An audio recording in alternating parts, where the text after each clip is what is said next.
Hello again, fellow Mystery Files. Today I have a full length review of Agatha Christie's novel Why Didn't They Ask Evans, also called The Boomerang Clue, which celebrates its 90th anniversary in 2024. And I'll just get this out of the way.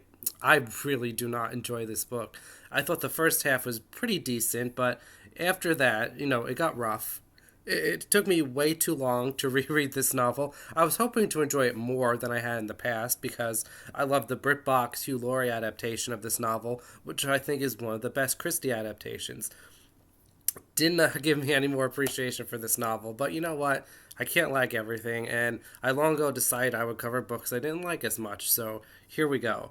As a reminder, I will start off with a spoiler free summary up until the point of the murder reveal, in which case I will warn you it's coming, and from that point forward, spoilers are fair game. And before I begin, make sure you like and subscribe to keep up to date with the channel, and I once again apologize. I have a rare summer cold, so my voice might be a little off. I might be coughing some during this, but you just have to bear with me here. Why Didn't They Ask Evans opens with Bobby Jones playing golf. Not that Bobby Jones, and to be honest, I'm not a golf fan, so I never would have known there was a real life golfer also named Bobby Jones had it not been mentioned in this book. But this Bobby Jones is a young man, son of a vicar, and he's terrible at golf. He hits the ball all over the place, so much so that he winds up going off course and finding a dying man below a cliff. While his golfing partner, Dr. Thomas, goes to get help, Bobby stays with the man who is clinging to life. The man gains consciousness for a few seconds, and with his last breath, does the man say what happened to him? No, of course not. We wouldn't have a novel otherwise. He utters the titular question, why didn't they ask Evans, and dies. And this has to be the most ridiculous and most cryptic clue in any Christie work, and there are a few to choose from. Perhaps the thumb mark of St. Peter is worse in this regard, and when you figure out the explanation, it doesn't make it any better. Bobby is running late to play the organ at his father's church, so when a Mr. Bassington French arrives, Bobby leaves him to wait with the body until Dr. Thomas arrives with help. The relationship between Bobby and his father is fun. Bobby thinks his father doesn't understand anything, and the vicar thinks Bobby's just irresponsible, and he complains to Bobby both that he was for the organ playing and also for not being late for waiting with the body. And Bobby heads to London to meet with his friend Badger Beaton, who is opening a garage, and on the train home he meets up with Lady Frances Frankie Derwent, who is an aristocrat but grew up near Bobby, so they are childhood friends. Frankie is bored with life and other people, so she found interest in this dead body Bobby found. According to the newspaper, the body belongs to Alex Pritchard, who was identified via the photo in his pocket, who was of Mrs. Leo Kamen, his sister. At the inquest, a verdict of death by misfortune is brought in. Although Frankie was hoping for murder for the excitement, Bobby attended the inquest and is struggling with Mrs. Kamen because the woman in the photo was beautiful, and although that was an older photo, Mrs. Kamen doesn't really look like her anyway. And the Kamens thank Bobby for his help and ask him if Mr. Pritchard said anything before he died. Bobby says no, but then remembers the why didn't they ask Evans line. I don't know how he forgot that. And Frankie tells him it's not important, but Bobby writes to the Kamens and tells them anyway. Badger's garage is actually off to a good start, surprisingly, and he asks Bobby to take a job with him. Bobby accepts despite his father's wishes because he promised Badger, and Badger is a good friend. Bobby falls asleep outside one night and winds up getting poisoned with morphia poured into his beer. He lives and is just so impressed that he lived because he consumed enough morphia to kill 6 people. He's very proud of this, and he brags to Frankie about it. The police think this is just the work of a lunatic, but Frankie is pushing Bobby to consider it an attempted murder. And Bobby is confused as to why anyone would want to murder him, until Frankie suggests it has something to do with the death of Mr. Pritchard. Bobby received this odd job offer in Argentina, which very clearly was a ploy to get him out of Wales, and when he rejected that offer, someone turned to murder. Bobby isn't convinced of that until he sees an article in the paper about Mr. Pritchard and realizes the published photograph of the woman in the newspaper is not the same photograph that Bobby saw when he went through the dead man's pockets. Somebody switched the photos, and that person could only have been Mr. Bassington French, whom Bobby left alone with the body. However, Bobby realizes that Mr. Bassington French, or whoever he was, couldn't actually have known Bobby saw the original photo, so he would be unlikely to want to kill Bobby over that. The only other motive is the why didn't they ask Evans clue, which he only informed the Caymans of, so Frankie and Bobby agree to track down both Mr. Bassington French and whoever this Evans person could be, which, trying to find someone named just on the last name Evans is going to be quite difficult. And they also begin to question if the dead man's real name is even Alex Pritchard. Since Bobby is incapacitated for a bit, Frankie goes out and learns Roger Bassington French is the man who came across Bobby and the body. He was in the area allegedly looking for a house, which appears to be true when Frankie consults a house agent. Roger Bassington French lives in Hampshire with his brother and sister-in-law. There are hundreds of Evanses nearby, so that's not at all helpful. Frankie comes up with this plan on how she can investigate the Bassington Frenches. She's going to purchase 2 cars from Badger's garage because they're in very bad shape. She's then going to fake an accident outside of the Bassington French residence, and with the aid of her doctor friend George, essentially force her way into the house. George is going to claim that Frankie is badly concussed and needs to rest in their house. In reality, Frankie will be fine and free to snoop around. Perhaps this is just a difference in time, but I've never understood how someone could just force their way into someone else's home to recover from an accident. But anyway, Frankie has so much fun with this. This book has a lot of issues, but it is also a lot of fun. Especially Frankie, who really made this book not be terrible. Bobby is going to do nothing, mainly because Roger Bassington French might recognize him until he grows a mustache. Frankie's plan goes off without a hitch. George brings her to Maraway, where Sylvia Bassington French, that's the sister-in-law of Roger, and she is easily duped into letting Frankie stay. I mean, she's just totally clueless. George has to lie and say Frankie is a Christian Scientist to avoid Sylvia calling for a different doctor who will recognize that Frankie is lying. Frankie integrates herself almost too well. Sylvia befriends her immediately, and she also takes a liking to Roger, whom she doesn't think is a murderer. Roger admits to being the man who stayed with the body, but he has an alibi for the day Bobby was poisoned. Frankie is able to extend her stay indefinitely because Sylvia and Roger love her, and they don't want her to leave. Henry Bassington French, that would be Sylvia's husband and Roger's older brother, is clearly a drug addict, which means he potentially, and all the others, have access to morphia. Roger wants Henry to check into a neighbor's clinic. That neighbor is Dr. Nicholson, who is an unpleasant man, to say the least. His wife Moira is far nicer. The Bassington Frenches have a young son named Tommy who experienced accidents potentially at the hands of his uncle Roger, which really prevents Frankie from, totally ruling him out. Frankie suspects the dead man isn't really Alex Pritchard, but an Alan Carstairs, who is some kind of, famous big game hunter, although he's not well known in England. Frankie summons Bobby and his new mustache. It's not as luxurious as Poirot's, but, what is. And Bobby is pretending to be Frankie's chauffeur and stays in the village inn. Frankie tells him to look into Dr. Nicholson, as he is the most suspicious since he's an oddball and has access to large amounts of morphia. While snooping around the Grange, which is Nicholson's house/clinic, Bobby comes across a very frightened young woman who asks him to help her. Bobby assumes she's a patient, but recognizes her immediately as the woman in the photograph that he found on the dead body that was later removed. Frankie sends Bobby away. This time, he is to pretend to be a lawyer and visit the Rivingtons, whom Frankie learned is a mutual friend of Alan Carstairs and the Bassington Frenches. This scene with Bobby as a lawyer is another very fun but silly one, which I think just sums up my thoughts on this book. This book's plot isn't the greatest at all, but is a lot of fun to read. And Bobby learns from Mrs. Rivington that Alan Carstairs did recently return to England, but was sort of vague about his reason for doing so. Something about a friend of his who was a doctor, but then committed suicide. And Mrs. Rivington also reveals that she and her husband brought Carstairs with them to Staveley to have dinner with the Bassington Frenches. As far as she is aware, Carstairs did not know the Bassington Frenches or the Nicholsons, yet he asked a lot of odd questions, particularly about the Nicholsons, who weren't even at dinner, so that's all very strange. And Bobby had a lot of fun pretending to be the lawyer with Mrs. Rivington, easily fooled with his very poor impersonation. She asked him a lot of questions about like this like case that she knew about, and he just like answers randomly because he has no idea. It was a lot of fun. But back at the inn, the woman from the Grange is waiting for Bobby to speak with him. She is Moira Nicholson, the doctor's wife, and she really, for no reason, spills her guts out to Bobby about what is going on.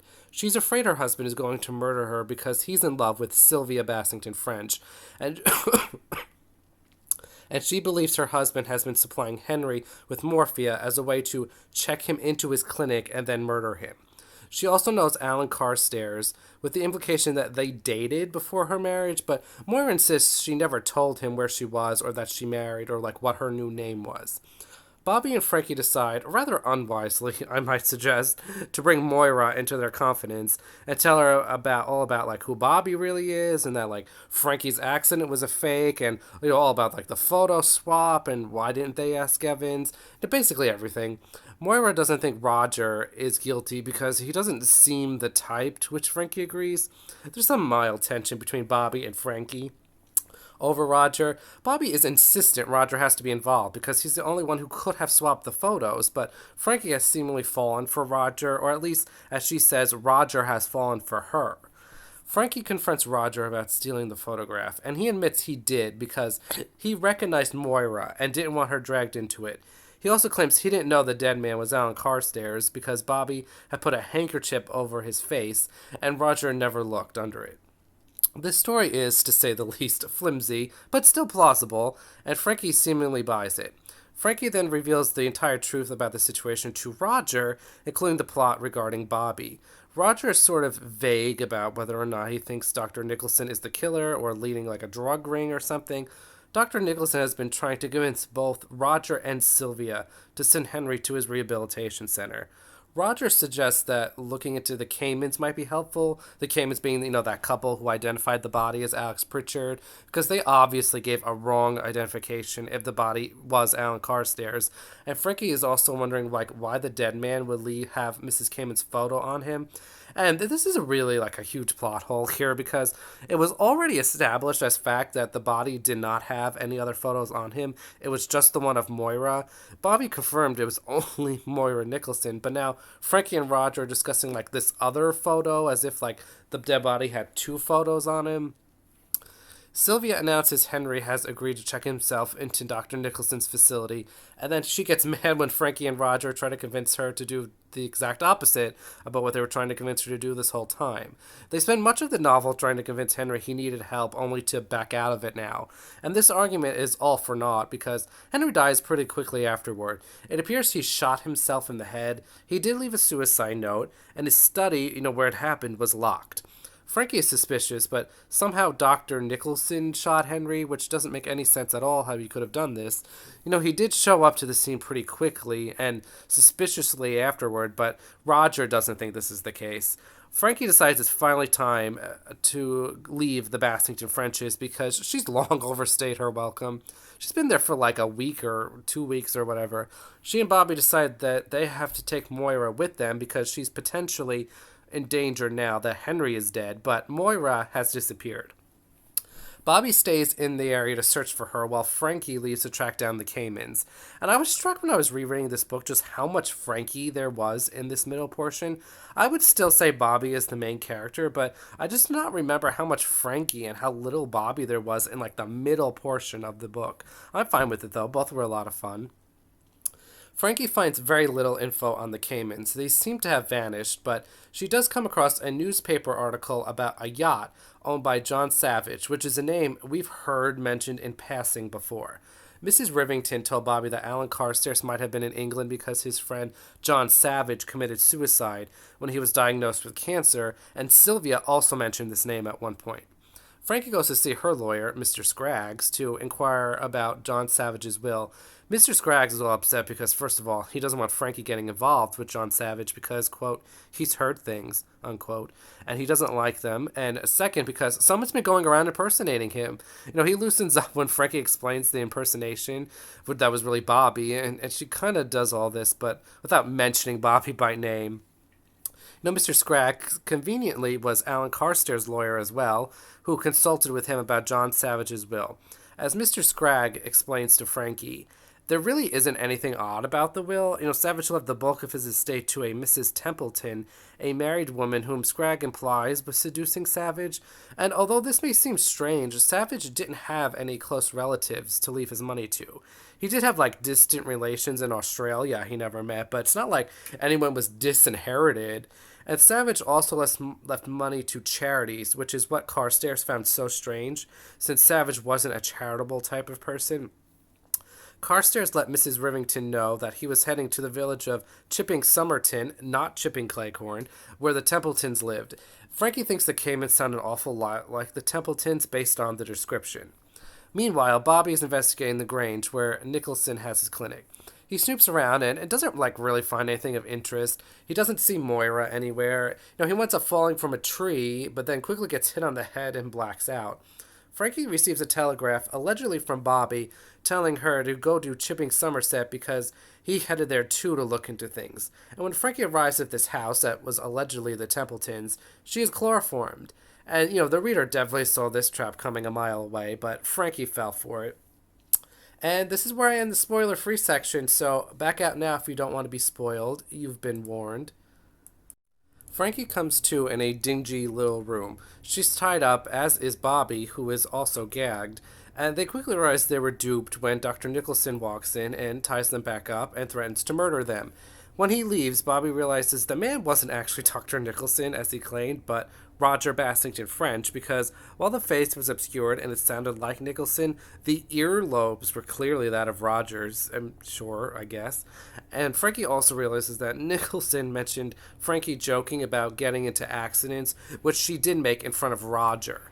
Bobby and Frankie are conveniently left ungagged so they can discuss their plans of escape, to which they decide on asking Roger a bunch of questions to delay him. In particular, they're disappointed they're going to die before they found out who Evans was, as were we all at this point. And then suddenly, out of complete nowhere, Bobby's friend Badger drops in from the skylight. Badger tells this extremely implausible story about how he was wondering why Bobby didn't show up for work in a while, as, Bobby just completely forgot he had a job and went looking for him. He located one of the cars Frankie bought and somehow fell asleep in the back, and when he came to, Roger Bassington French was speeding away, so he just kept quiet. Roger drove to Tudor Cottage, which is the house in Chipping Somerset where Bobby and Frankie are, and if that wasn't coincidence enough for you, Badger actually knows Roger because they went to Oxford together, where Roger was a notorious forger. With Badger's help, the trio overpower Roger and tie him up. However, he escapes while they're calling the police, and the police don't believe a word of what Bobby or Frankie or Badger say to them. Moira Nicholson was also being held in the house, but she was drugged in the back, and she's safe. Bobby and Frankie are determined to get Roger arrested for murder, but they still don't know who Evans is. They decide that since Roger was a forger, he must have somehow forged John Savage's will. Frankie goes to investigate the lawyer, while Bobby checks up on the gardener and the cook who witnessed the will. Frankie says the will cannot be forged because a lawyer witnessed John Savage write it. The doctor who tended to Savage when he was alive is now dead, as is the gardener, which is suspicious, or more really convenient. But the cook is still around, and her name is Rose Pratt, and she's pretty dumb. She's one of the dumbest characters in all of Christie. She was new to the Templetons at the time, and she didn't even remember John Savage committing suicide, which, sure, but she does remember eventually witnessing the will. Mrs. Templeton got her to sign it, and she says Mr. Savage looked pretty sickly. It's an odd situation, but nothing really screams out as illegal. A waitress did identify the photo of Mr. Cayman as Mr. Templeton, and this conversation with Rose leaves Bobby wondering, and I'm sure we were all wondering the same question ourselves, as to how odd it was that Mrs. Templeton fetched the gardener to witness the will instead of the parlor maid who was in the house. And I know this was just eating away at my mind the entire time, but guess what? It turns out the parlor maid's name was Evans. Why didn't they ask the parlor maid to witness the will? Why indeed? This was Alan Carstairs' final thoughts when he died. The end of this book is full of coincidences, and it goes completely off the rails. Not a little bit. It's totally derailed. And it gets even worse because Evans is now known as Mrs. Roberts, and she works, where do you think she works? At the Marchbolt Vicarage where Bobby lives. His father is the vicar, and Mrs. Roberts/Evans is the housekeeper there. Bobby and Frankie race back to Marchbolt on an air taxi, where they find Moira entering the vicarage. They bring Moira to a cafe where she claims she also tracked down Evans and was worried for her safety because Roger might be after the parlor maid. Moira exclaims that Roger is stalking them from outside the window, but when Frankie and Bobby go to look, he isn't there. Frankie then, out of nowhere, accuses Moira of being Mrs. Templeton, which she fully admits to, and tries to shoot Bobby in the middle of the cafe, but Bobby stops her. Moira is arrested, but Roger escaped to South America. The full explanation is given to us via a letter from Roger. This was very reminiscent of The Man in the Brown Suit, which was also a thriller in which the charismatic culprit escaped and tells us what happened via letter. Roger wanted John Savage's money, so Moira pretended to be Mrs. Templeton, seduced him, and although he fell for her, he didn't fall hard enough to leave her his money. So this is what Roger and Moira did.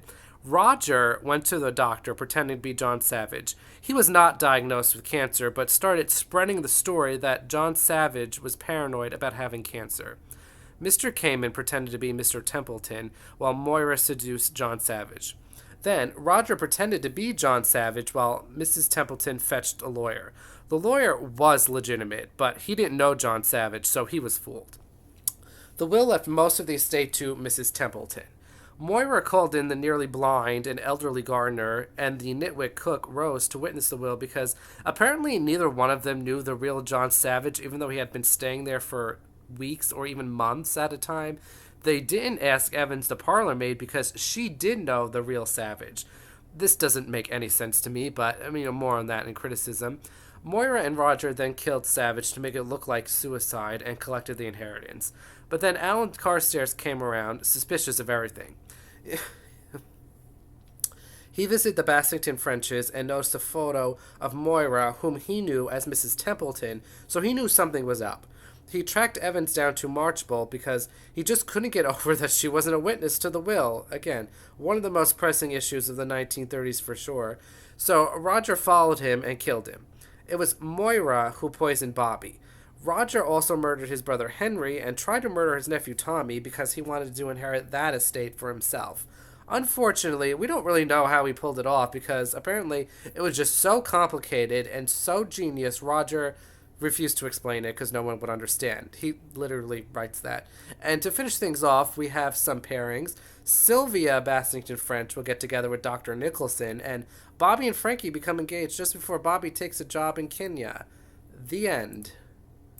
Praise. Oh boy. This is going to be a short segment. I have very little positives for this novel that are meaningful.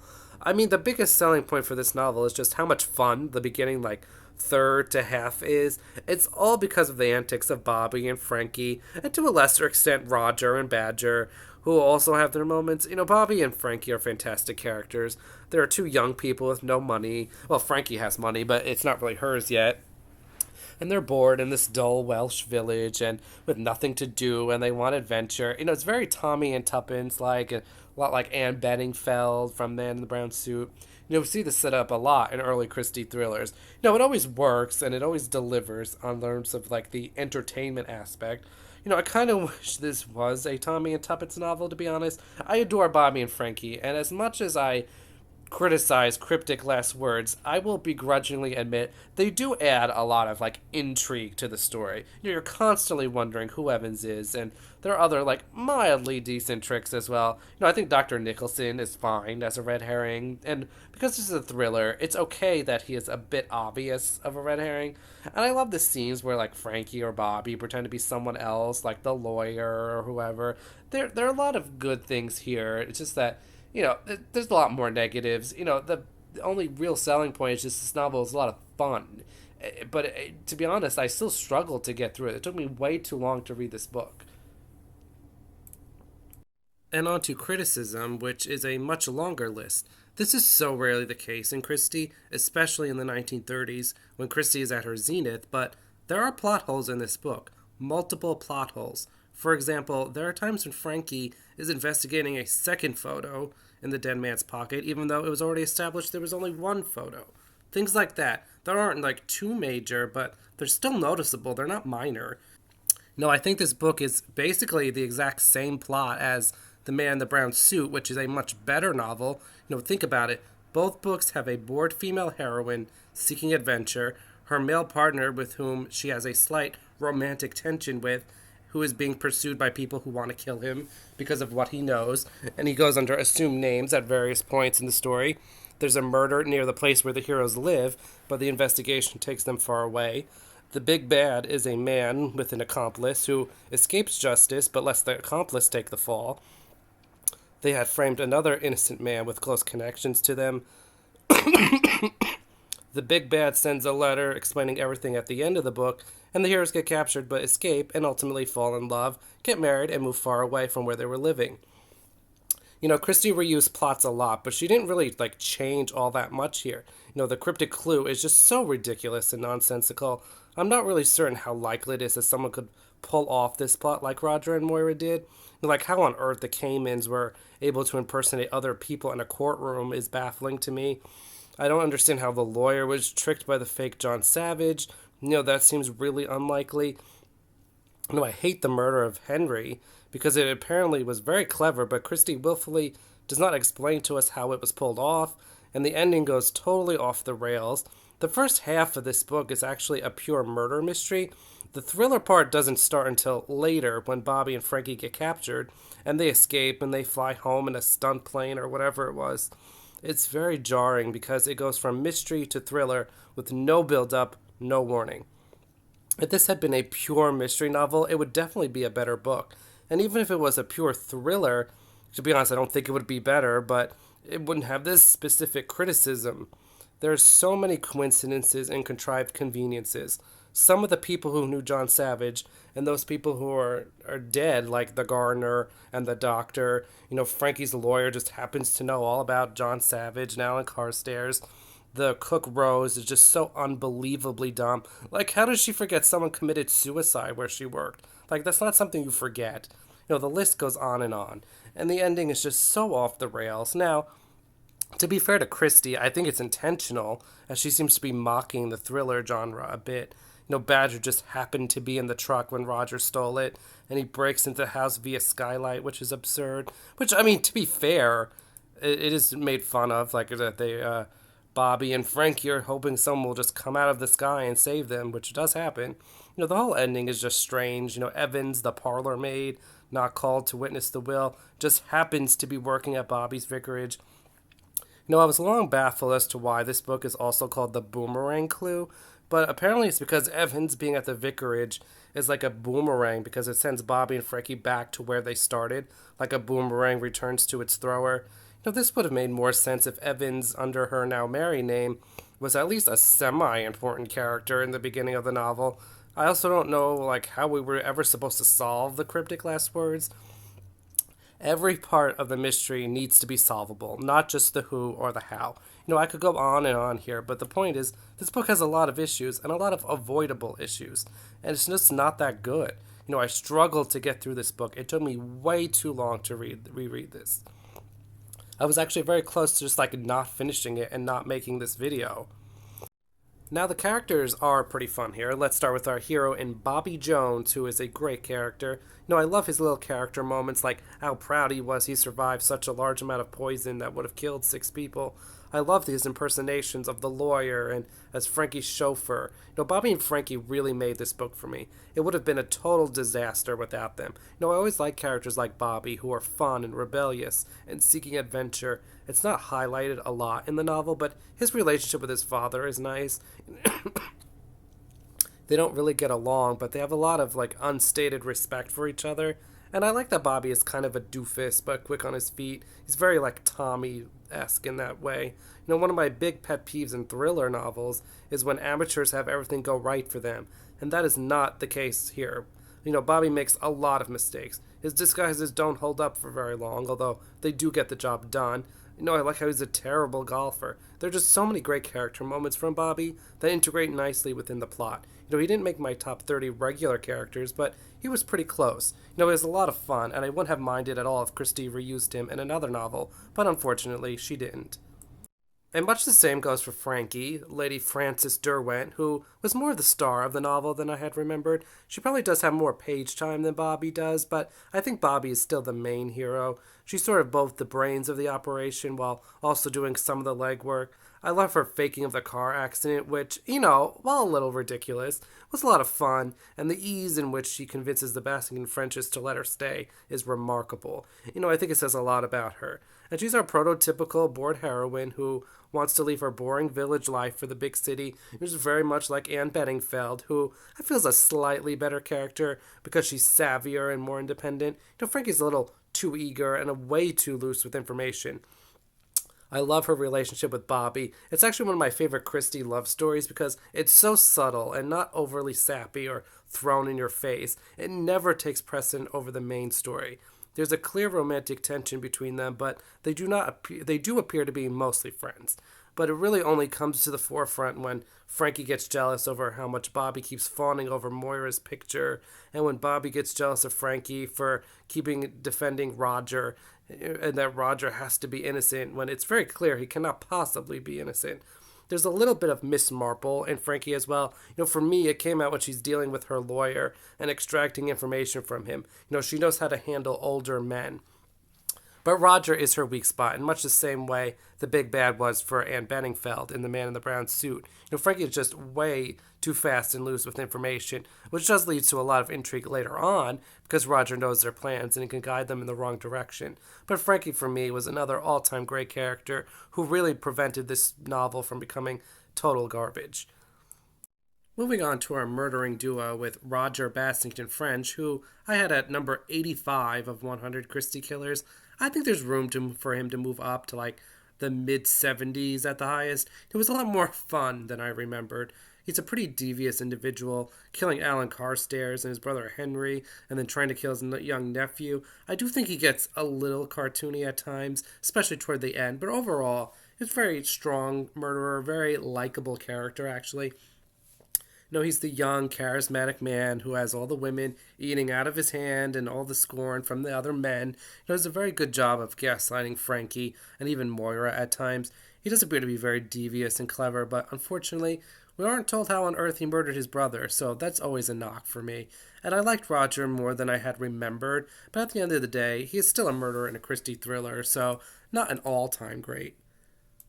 Moira Nicholson is his accomplice, and she's just as devious. I had her at number 90, and while I think she could move up, I'm not sure it would be by a whole lot. There's really not room for her to grow. It'd just be weird for her to be above these other people, but she's not that great of a character.